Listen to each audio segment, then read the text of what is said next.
뉴욕 증시가 또다시 하락 마감을 했습니다. 나스닥은 7일째 지금 하락을 이어가고 있는 모습인데요.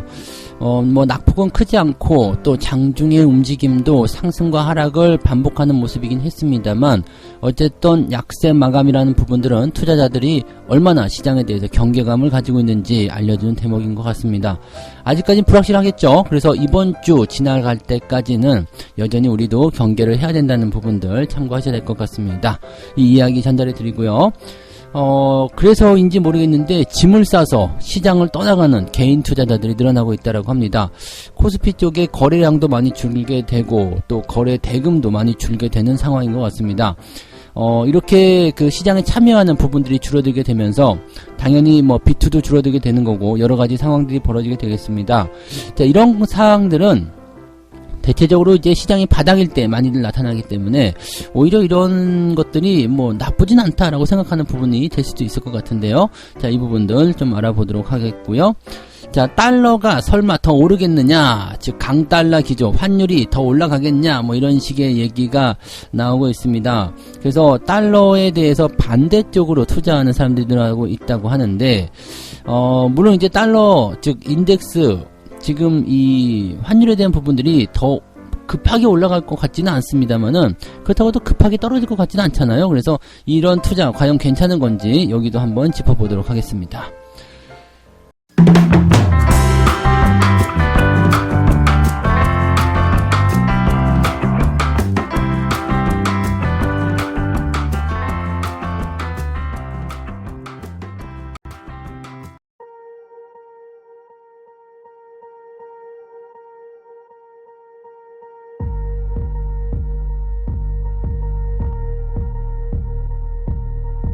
네, 반갑습니다. 오늘은 9월 7일 수요일입니다. 자, 시간이 빠르게 지나가고 있지만 이번 주는 좀 빨리 지나가는 게 나을 수도 있을 것 같아요. 왜냐면 큰 이벤트를 앞둔 시점이기도 하고 우리나라 같은 경우는 만길의 변수 장난이 아니거든요. 그래서 이런 변수들이 빨리 지나가 버리면 그래도 좀 낫지 않겠냐라고 생각이 들 수 있을 것 같아서 이번 주는 오히려 좀 빨리 지나가서 명절 연휴 지나가고 다음 주 CPI 지표 이런 것들 잘 통과할 수 있었으면 좋겠다 생각이 좀 드네요. 자, 일단 상황을 좀 짚어보면, 자, 미국 증시는 또다시 하락 마감했습니다. 근데 상승 출발을 했었어요. 그리고 장중 한때 흔들리는 모습이 있었지만은 다시 한번 상승 전환이 되기도 했었고요. 결국에는 이제 하락 마감을 하겠습니다만은, 장중에 저점 라인대는 계속 지켜준 것 같아요. 지켜준 것 같고, 특별하게 이제 나쁘다라기보다는 그냥 경계심 정도의 어떤 포인트가 아닐까 생각합니다. 다우지수가 마이너스 0.5% 하락했고요. 나스닥은 마이너스 0.7%입니다.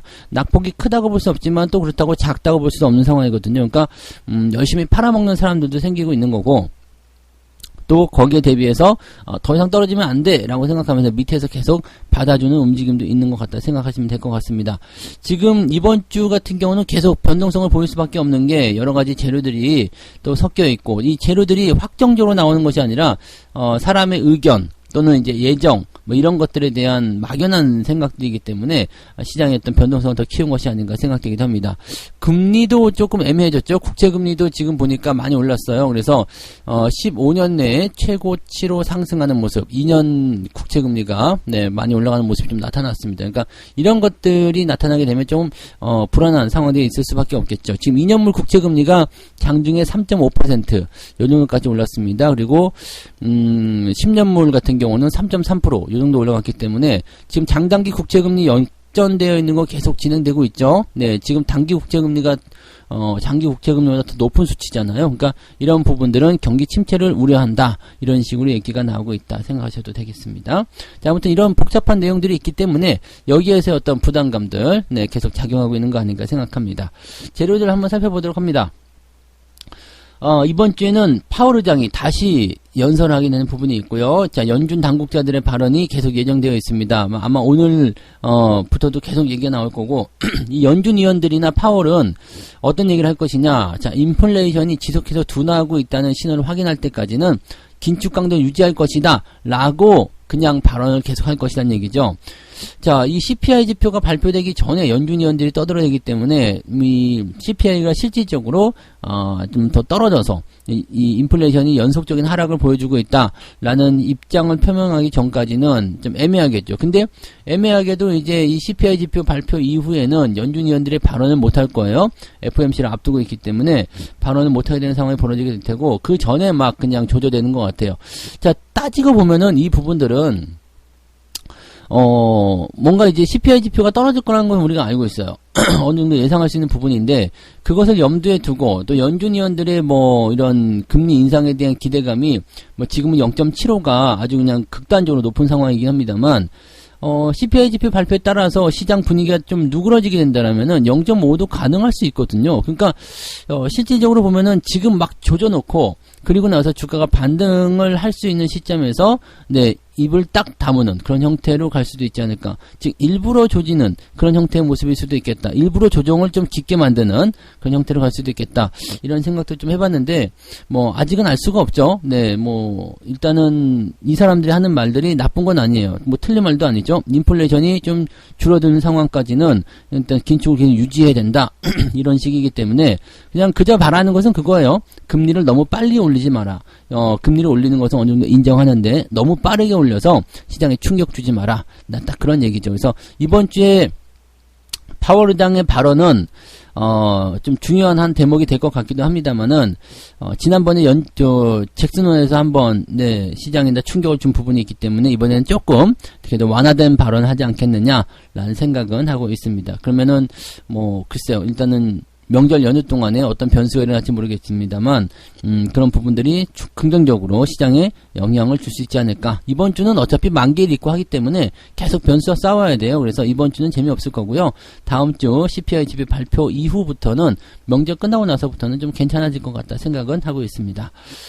유럽의 에너지 위기, 이것도 당연히 문제가 되고 있죠. 네, 노르트 스트림을 통한 가스 공급을 잠정 중단했죠. 이게, 기약이 없는 중단이에요. 언제까지 중단하겠다 이런 말이 없이 그냥 중단! 이렇게 해버렸기 때문에 여기에 대한 부담감도 좀 커졌을 텐데, 그럼에도 불구하고 유럽 증시가 반등에 성공했다는 것은, 뭐, 별 수 없어. 어느 정도 예상하고 있었어. 뭐 대비를 하고 있어. 식의 어떤 느낌이지 않을까 생각을 해봅니다. 당장은 크게 부각되는 악재 같아 보이지만 또 해결하려고 하다 보면 또 해결하잖아요. 그죠? 네, 산입에 거미 좀 묻히는 거고 또 하다 보면 또 적응이 되는 걸 테니까 거기에 대한 맞는 전략들을 좀 세워서 시장이 충격에서 벗어날 수 있기를 기대를 해봅니다. 자, 뉴욕 증시 전문가들 이야기 한번 볼게요. 주가가 추가 하락할 가능성을 열어둬야 된다. 이렇게 얘기를 하고 있습니다. 하그리브스 랜스다운의 수잔나 스트리트 애널리스트, 뭐 이렇게 길어. 하여튼 수잔나죠. 수잔나. 이 수잔나가 뭐라고 했느냐. 기업에 대한 압력이 가중되고 있고, 침체는 심화되고 있다. 그래서 주가가 압력을 받게 되지 않겠느냐. 자, 금리가 빠르게 올라가게 되면 기업에 대한 압력이 가중이 될 수밖에 없습니다. 그래서 이 내용들이 이제 부담을 줄 수밖에 없다라는 내용이 좀 되는 거겠죠. 그동안 물가가 얼마나 올랐는지를 고려하면 주가가 추가로 하락할 수 있는 여지가 여전히 남아있는 것이다 라는 얘기가 있는 거고, 자, 뭐 월가의 거물이라고 하는 빌 에크먼이라는 이런 사람도 뭐라고 했느냐. 연준이 기준금리를 4%를 올린 이후에 인플레이션 지표가 긍정적으로 나오게 되면 바로 금리를 내리는 그런 일은 범하지 않을 것이다. 인플레이션의 둔화 시점이 빨리 오지 않을 것이기 때문에 실질적으로는 주식을 매수하는 타이밍은 내년에나 올 수 있을 것이다 라고 얘기를 하고 있습니다. 물론 이런 사람들의 말은 그냥 말이에요. 그렇기 때문에 야, 올해는 뭐 주식은 못 사겠구나 라는 식으로 생각할 건 아니고요. 일단은 연준이 기준금리 4%를 올리는 것은 올 연말쯤 되어야지 가능합니다. 근데 기준금리가 4%가 됐다라고 해도 일단은 뭐 4% 기준금리, 그래서 뭐 이제 금리를 내려야 돼 이렇게 가지는 않거든요. 그러니까 이거는 우리가 예상하고 있어야 되는 거고요. 금리를 어느 수준에서 멈출 것이냐죠. 양적 긴축을 어느 정도 시점에서, 금리의 이런 경기 긴축을 어느 정도에서 멈출 것이냐, 이게 가장 중요한 부분입니다. 이 긴축 속도. 그래서 4%까지 천천히 올라갈 것이냐, 아니면은 급하게 올라간 다음에 거기서 멈출 것이냐, 그 부분이 이제 중요한 포인트고요. 실제적으로는 이제 기준금리는 4%를 훌쩍 넘어서 더 올라갈 수도 있어요. 그러니까 지금 연말까지, 내년 초까지 해서 4% 맞추는 게 중요한 게 아니고 내년까지 해가지고 5%가 넘는 기준금리도 생각을 해봐야 됩니다. 그래서 기준금리의 상승은 당분간 더 연결될 수 있기 때문에 금리가 올라가는 동안에는 일단은 뭐 시장이 좀 조정받을 것이다 계속 얘기할 수 있겠지만 금리 인상이 천천히 진행되거나 동결이 좀 섞인다거나 이런 식으로 가게 된다면 시장엔 충격이 없어요. 오히려 상승할 수 있는 부분이 생기기 때문에 아마 이런 그 인플레이션에 대한 그런 지표 상황들이 상당히 좀 중요한 포인트가 될 것 같긴 합니다. 자, 어쨌건 이번에 CPI 지표가 어떻게 발표되느냐에 따라서 달라지긴 하겠습니다만 이번 FOMC에서 금리를 0.75 인상할 가능성을 70% 정도, 그 다음에 0.5% 정도 인상할 것을 약 30% 정도로 반영을 해놓고 있는 상태이긴 합니다. 이거는 계속 변해요. 변하기 때문에 뭐 깊이 생각할 건 아니겠습니다만 현재 상황에서는 0.75가 더 우세하다 정도로 생각하시면 되겠습니다. 국내 증시는 뭐 설명을 아까도 드렸듯이 그냥 계속 변화가 있을 겁니다. 만기일이기 때문에 안 그래도 변동성이 심할 거고, 특히 오늘 같은 날 만기일 전이기 때문에 여러 가지 포지션을 유리하게 잡으려고 이제 종목들, 특히 이제 시총 상위 종목들 들었다 놨다 하는 모습이 계속 나타나게 될 것 같습니다. 만약에 분위기 좋게 잡으면 얘네들을 통해서 확 주가를 끌어올리겠지만 그게 아니라면 얘네들을 가지고서 계속 들었다 놨다 하기 때문에 멀미 날 수 있어요. 가만히 계시면 뭐 특별한 문제는 없을 겁니다. 그래서 만기가 일단은 가까이 있음에도 불구하고 주가가 하단 지지까지 밀렸기 때문에 오히려 올라갈 가능성도 높습니다. 그래서 유지를 잘 해주시는 전략들만 잘 취해주셔도 큰 문제 없이 넘어갈 수 있다, 이렇게 보시면 되겠습니다. 자, 두 번째 이야기로 넘어가 봅니다. 두 번째는 B2도 줄어들고 개인 투자자들도 떠나고 있다. B2가 줄어드는 것은 좋긴 좋으나, 개인 투자자들이, 견디지 못하고 있다는 얘기가 되는 거죠. 그 거래량도 줄어들고, 거래 대금도 줄어들었다, 이런 얘기가 됩니다. 한국거래소에 따르면 전체 코스피 시장의 거래 대금은 5조 3,400억, 5조 3,400억, 와, 많이 줄었어요. 절반 반토막도 더 났습니다. 1년 전에, 작년 9월을 이제 기준으로 하게 되면은 거래 대금이 11조 9,400억입니다. 그러니까 반도 더 많이 줄어든 거죠. 얼마나 이제 거래가 이제 축소가 되는지 확인이 되는 부분입니다. 투자자들이 얼마나 시장에 활발하게 들어와서 활동하고 있는지 이것을 지표로 알 수 있는 부분인데, 이 거래 대금이 줄었다는 것은 그만큼 투자자들이 등을 많이 돌렸다, 이렇게 해석할 수 있는 부분이 되는 겁니다. 거래 대금 올 초까지만 하더라도 10조 원이 넘었었어요. 그리고 지난 1월 같은 경우도 이제 11조 원 정도 나왔기 때문에 보통 이제 10조 원 이상 나와서 이제 거래가 활성화되고 막 그렇게 되면 시장이 바글바글하고 아주 좋죠. 근데 이렇게 훅 줄어든다는 것은 그다지 좋지 않은 상황이 될 수 있습니다. 이 거래 대금도 줄었지만은 거래량도 많이 줄었어요. 거래량도 지금 2억 주대로 들어갔죠. 3억 주도 깨졌다, 이런 얘기가 나올 정도로 거래량도 많이 줄었습니다. 거래량이 바닥이고 거래 대금도 줄어들고 지수는 밑바닥에 있고 많이 내려가 있고 그렇다면 이건 바닥 있잖아요. 바닥에서 나타날 수 있는 신호들이 지금 다 계속 나오고 있는 겁니다, 여러분들. 그다음 심리적인 부분으로 계속 바닥에서 얼어붙을 수밖에 없기 때문에 여기에 대해서 이제 걱정거리가 생기고 그렇게 되겠지만은 이 구간을 지키고 넘어가야지만이 여러분들이 좀 더 좋은 결과들을 가져갈 수가 있을 거예요. 자, 그 다음에 신용 규모. 신용잔고도 지금 17조가 줄었다가 지금 19조대로 올라오긴 했는데 다시 더 올라가진 않고 있습니다. 뭐 개인 투자자들이 지금 B2를 하기는 조금 애매하지 않겠느냐. 왜냐면 B2가 좀 들어올 것 같으니까 자꾸 또 눌러주고 때려주고 하거든요. 근데 신규로 들어온 B2 같은 경우들은 아마도 다루기가 어려울 거예요. 지금은 이제 뭐 주가 워낙 많이 내려간 상태에서 더 끌어내리기도 애매한 부분들이기도 하니까 이 신규 B2가 들어오지 못하도록 계속 할 수 있는 방법은 뭐냐면 주가를 들었다 놨다는 방법입니다. 올라갔다 내려갔다 하게 되면 지쳐서 나가 떨어지거든요. 그러니까 신규 B2가 들어오지 않고 아직 주식 아니야, 나중에 사, 이런 식으로 얘기가 나올 때 시장이 반등이 나갈 수 있는 상황이 좀 되겠죠. 근데 지금은 조금 반등하는 흐름만 보여줘도 B2가 바로 증가하거든요. 지난 7월부터 8월까지 올라온 이 작은 반등에도 지금 신용이 2조 원 넘게 훅 들어오잖아요. 그러니까 이런 부분들을 없애기 위해서 또 올렸다가 내렸다 올렸다 내렸다 하게 되면 아유 또 저러고 마는구나, 에휴 그냥 재미없어, 그리고 안 들어오게 되는 거죠. 그래서 이 B2가 늘어나지 않도록 이제 시장이 조정하는 방법은 들었다 놨다 하는 그 방법이 될 것이다. 그래서 이 부분에서 많이들 또 털려나가기도 해요. 원래 기존에 갖고 있던 사람들도 이렇게 올라갔다 내려갔다 할 때 자꾸 털려나가는 부분들이 있는데 이런 것들 주의하셔가지고 잘 붙들고 가시는 것을 권장해 드립니다. 당분간 신용융자 규모가 커지진 않을 것이다. 이제 못 커지겠죠. 들어오기가 겁나니까요. 그래서 그런 부분이 있을 거고, 또 코스피가 하락하는 현재와 같은 상황에서는 기존에 신용융자를 받았던 투자자들의 손실은 또 커질 수 있다. 그래서 그 사람들 또 쫓아내는 거예요. 너 나가! 어차피 손해 커졌지? 나가! 그러니까 여기서 떠나는 사람들이 생기게 되는 거고, 또 들어오는 사람들은 없고, 이렇게 되는 거죠. 그러니까 시장이 굉장히 쓸쓸해지고 황량해지는 그런 상황이 오고 있다. 근데 대부분 바닥에서 이런 상황들을 맞닥뜨리게 된다는 것도 우리가 희망적으로 생각해 볼 만한 내용입니다. 바닥이 내일이다, 뭐 다음 주다 이렇게 생각할 수는 없어요. 그렇지만 멀지 않았다는 것은 우리가 확인할 수 있겠죠. 자, 겨울이 며칠부터 겨울이다, 언제부터 겨울이다 딱 확정 지을 수는 없어요. 하지만 찬바람 불기 시작하니까 이제 겨울이 다가오고 있구나 라는 정도로 우리가 체크를 할 수 있는 거 아니겠습니까? 그죠? 네, 그런 부분들을 잘 참고하시기 바라고요. 자, 세 번째 이야기 넘어갈게요. 또 환율, 요즘에 계속 환율 이야기 나옵니다. 달러가 설마 더 오르겠냐라고 얘기하면서 인버스 ETF로 돈이 몰린다는 얘기가 있습니다. 살짝 이거 불안한 내용이긴 합니다만, 뭐 일단은 그래도 이 부분에 대한 완급 조절을 좀 생각하시면 네, 적당한 대응이 될 수 있을 것 같다 생각되기도 합니다.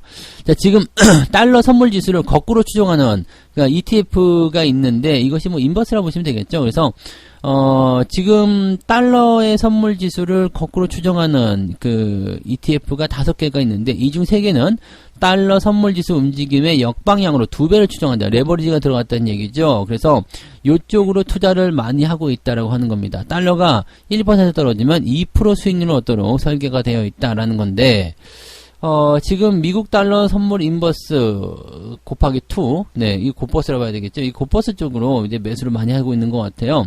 그러니까 개인 투자자들이 지금 이쪽에 400억 정도 투자가 들어가 있는 상태. 지난 한 달 동안에 많이 들어왔네요. 400억 정도. 네, 주식은 사기 싫은데 환율이 떨어질 거다. 근데 8월부터 9월까지 계속 환율이 올라가가지고 이거 손해 좀 보고 있을 것 같은 느낌인데요. 근데 계속해서 순매수액이 늘어나고 있다라고 얘기하고 있으니까, 네. 그 다음에 선물 인버스 쪽에 대한 부분들 계속 매수가 들어오고 있다. 그래서 총 이제 한 500억이 넘는 금액이 들어왔다라고 되어 있는데, 지금 보면은 손해를 많이 보고 있을 것 같아요. 특히 고버스 같은 경우니까 이거 1% 내릴 때 2% 수익이지만 반대로 1% 오를 때 2%씩 떨어지거든요. 그러니까 이렇게 됐을 때는 손해를 좀 많이 보고 있을 것 같다는 생각이 좀 듭니다. 환율이 지금은 이제 어느 정도 고점이다, 더 올라가기 힘들다라고 판단할 수 있다 하더라도요. 이렇게 이 고버스 레버리지를 갖다가 사용할 때는 방향성이 확실해질 때 대응을 들어가셔야 됩니다. 지금처럼 올라가고 있거나 아니면 올라간 다음에 아래쪽으로 꺾일 때도 V자로 꺾이는 경우가 많지 않잖아요. 그러니까 위에서 들쭉날쭉 해버리게 되면 어쨌든 손해는 계속 커지게 되어 있습니다. 레버리지 투자할 때는 횡보 또는 하락 또는 내가 생각한 포지션과 반대 이렇게 움직이고 있으니 절대 매매하시면 안 돼요. 내가 생각한 방향과 일치하는 시점이 만들어졌을 때 그럴 때 진입을 들어가셔야 되는데 지금 이런 ETF들은 조금 네, 서두른 감이 있다라고 판단이 좀 되는 부분입니다.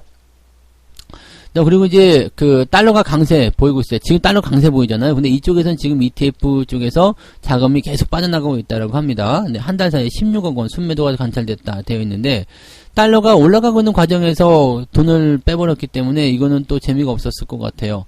자, 방향을 언제 틀지 알 수가 없기 때문에 이 부분들은 이제 확정이 되고 나서 그리고 나서 대응하는 게 좋다라는 부분이고요. 지금 현재 이제 초강세 달러 현상이 또 계속될 것이다 라고 판단을 하는 사람들도 많이 있다라고 되어 있습니다. 지금 보더라도요, 환율이 지금 1370원대 이렇게까지 올라갔지만 이 기조가 당장에 꺾이려면은 조금 힘들지 않겠습니까? 환율이 확 들어가려면 외국인 매수가 강하게 들어와줘야 되는데 외국인 매수가 강하게 들어올 만한 건덕지가 별로 없어요. 재료가 이제 너무 좋아져서 진짜 다음 주에 CPI가 미친 듯이 좋게 나왔어요. 그래서 연준이 갑자기 0.5 아니 0.25까지도 금리를 네, 인상폭을 좀 줄일 수도 있다. 이렇게 나오지 않는 이상은 또 뭔가 대단한 이슈가 터지지 않는 이상은 환율이 순식간에 내려가기 어렵습니다. 다만 환율이 여기서도 더 올라가기도 어려운 상황이 되겠죠. 뭐 지금 1,400원까지 보고 있다고 하지만 거기까지의 변동성을 보이게 되려면은 상당폭의 변수가 또 생길 수밖에 없습니다. 근데 뭐 상황이 조금 진정되는 국면으로 간다라든지 이렇게 좀 우호적인 상황으로 흘러가게 된다면은 환율이 더 올라가야 될 이유는 없을 거거든요. 그러니까 물론 재료가 이제 더 연결돼서 봐야 되는 부분이라서 지금 이제 아직 불확실성을 내포하고 있는 상태에서 환율이 떨어질 것이다 생각하기 좀 어렵겠죠. 그래서 지금은 뭐 ETF, ETF를 사든 인버스를 사든 뭐 상관없습니다. 근데 뭘 사든 괜찮은데 레버리지 같은 경우는 지르시는 게 좋지 않다라고만 생각하시면 되겠습니다. 레버리지는 현재로서는 투자할 만한 그런 포인트가 별로 좋지 않아요. 그래서 방향이 확실해지기 시작했을 때, 그럴 때 레버리지를 써도 늦지 않는다라고 보시면 되겠습니다. 바닥인 것 같아. 이거는 횡보할 것 같아. 주식 같은 경우는 횡보하더라도 돈을 벌 수 있는데 레버리지는 그렇지 않습니다. 그래서 이 횡보하는 장을 더 조심해야 되기 때문에 꼭 명심해 주시기 바랍니다. 자, 이렇게 해서 오늘 세 가지 이야기 전달을 해드렸습니다. 나스닥에서 7거래일째 하락이 나타났는데 낙폭에 대한 부분들은 커지지 않고 있는 것 같긴 해요. 그렇지만 계속 떨어지고 있는 게 기분 나쁘죠. 근데 이 부분도 이제 조만간 끝나가지 않을까 생각합니다. 어떤 식으로든 변수가 나오겠죠. 아래로 더 떨어지든 아니면 반등이 나오든 뭐 여기에 대한 부분이 나올 것 같은데 지금까지 추이로 봐서는 네, 반등에 대한 포인트를 조금 심어줄 수 있는 게 더 가깝지 않을까 생각됩니다. 이번 주 파월 의장의 발언이 너 중요한 포인트가 될 것 같고요. 그 다음에 다음 주로 넘어가서는 이제 CPI 지표가 또 중요한 상황이 되겠습니다. 그래서 그런 부분들만 참고하시고요. 짐 싸서 시장을 떠나는 개인 투자자들, 에이 더럽다, 안 해먹겠다 이렇게 얘기가 나오는 것 같습니다. 신용도 줄고 거래량도 줄고 거래 대금도 줄었습니다. 그러니까 너도 울고 나도 울고 다 같이 울었다 이런 것 같은 느낌이지만 자 뭐 바닥에서 나타나는 신호들이기 때문에 우리가 이것을 꼭 두려워할 필요 없고요. 네, 그냥 네 기쁜 마음으로 받아들이시면 되겠습니다. 와, 드디어 시장에 봄이 오는가라고 생각하시면 되겠죠. 자, 달러가 설마 더 오르겠냐라고 생각하는 사람들이 이제 달러를 패대기 치는 쪽에, 즉 인버스 쪽에 투자를 많이 걸고 있다라고 얘기가 나오고 있는데 가만 따지고 보면 한 달 사이에 나타나는 그런 매매 동향들인 것 같고 이미 인버스 투자에서 손해를 좀 많이 봤을 것 같아요. 그리고 지금도 계속 들어오고 있다라고 하는데 인버스 괜찮아요. 인버스 뭐 투자할 수도 있지. 근데 문제는 이제 레버리지, 곱으로 들어가는 거 있죠. 곱버스 이런 쪽으로 들어가는 것들은 방향이 확실해지기 전까지는 절대적으로 하지 말라. 레버리지도 마찬가지예요. 상승으로 전환되기 전까지 하지 말자. 레버리지는 가장 쥐약인 것이 시장과 반대로 내가 찝었을 때 이야기고요. 그 다음에 안 좋은 것이 그냥 움직이지 않고 들락날락 하고 있을 때가 최악입니다. 그래서 이 두 가지, 즉 보통 주식은 상승하거나 횡보할 때 다 돈을 벌지만 레버리지는 상승할 때나 하락할 때 이 방향성을 딱 정했을 때만 돈을 벌 수 있고 횡보나 방향성이 틀렸을 때는 돈을 크게 잃어버릴 수 있다는 것을 꼭 참고하시기 바랍니다. 그래서 레버리지 투자하신 분들은 이런 부분들을 꼭 명심하셔서 진행을 해주셨으면 좋겠습니다. 네, 책 한 꼭지 읽어드릴게요. 왁자지껄한 소음에 한눈을 팔기보다는 몇 가지 명백한 핵심 사실에 집중하는 편이 훨씬 더 이득일 것이다. 예를 들어 1900년 이후 조정장은 평균적으로 거의 매년 발생했다. 이 이야기를 처음 들었을 때 나는 그저 어안이 벙벙할 수밖에 없었다. 생각해보라. 내 나이 50, 제 나이가 50이라는 얘기가 아니고 이 책에 써있는 나이입니다. 이 저자의 나이가 50이래요. 네, 나이 50에 평균 수명이 85세인 세상에서 앞으로 조정장을 35번이나 더 경험을 해야 한다니. 하하. 네, 여기가 핵심이에요. 이거 제가 얘기해드린 거 있죠. 여러분들이 주식 투자하면서 또다시 조정을 만날 거예요. 우리나라 증시 같은 경우도요. 지금 코스피가 처음 개장한 게 1956년이라고 되어 있습니다. 1956년에 처음 개장을 했고 뭐 물론 이제 그때 시장과 지금 비교하면 안 되겠습니다만 그 이후에 계속 거의 매년 조정이 있었다. 그리고 1988년, 1999년 88년은 올림픽이고 99년은 닷컴 버블이네요. 그 다음에 2005년, 2017년 이때 같은 경우만 1년 내내 올랐다라고 되어 있습니다. 1년 내내 올라가고 나면 꼭 조정이 나오네. 그죠? 2017년 이후에 조정 나왔죠? 2005년, 2006년 이후에 조정 나왔죠? 1999년은 뭐 말할 것도 없죠. 닷컴 버블로 무지막지했죠? 1988년 역시 마찬가지. 야, 그러고 보니까 진짜 1년 내내, 2020년도 주가가 계속 올랐잖아요. 네. 계속 올랐잖아. 그 1년 내내 올랐잖아요. 그러니까 그러고 나서 주가가 조정받는 거 보면 시장이 어떤 이런 사이클이 있긴 있는 것 같아요. 그죠? 자, 아무튼 뭐 이런 부분들이 있다는 얘기죠. 그래서 이런 경우도 있지만 거의 대부분 이런 경우를 제외하고 나면 거의 대부분이 조정이다라는 이야기입니다. 그러니까 조정을 겁내지 말란 얘기예요. 조정을 겁내지 말고 평균적으로 그냥 여러분들이 이제 투자를 하면서 거의 매년 네, 조정을 한 번씩 만나게 된다. 네, 의미 있는 조정을 만나게 된다. 그래서 이런 조정을 한 번씩 겪고 넘어가게 되면 에이, 이거 별거 아니야? 뭐 별일 있어? 라는 식의 그런 대처 방안을 배우게 되실 거다라고 믿어 의심치 않습니다. 자, 오늘도 흔들릴 수 있죠? 오늘도 변수가 있을 수 있고 뭐 답답하고 그럴 수 있습니다. 근데 지나고 보면 별거 아니라는 거 그걸 가슴에 깊이 새기시고요. 오늘도 성공 투자를 꼭 해내시기 바랍니다. 자, 화이팅 하시고요. 네, 저는 장중시장에서 다시 오도록 하겠습니다. 고맙습니다.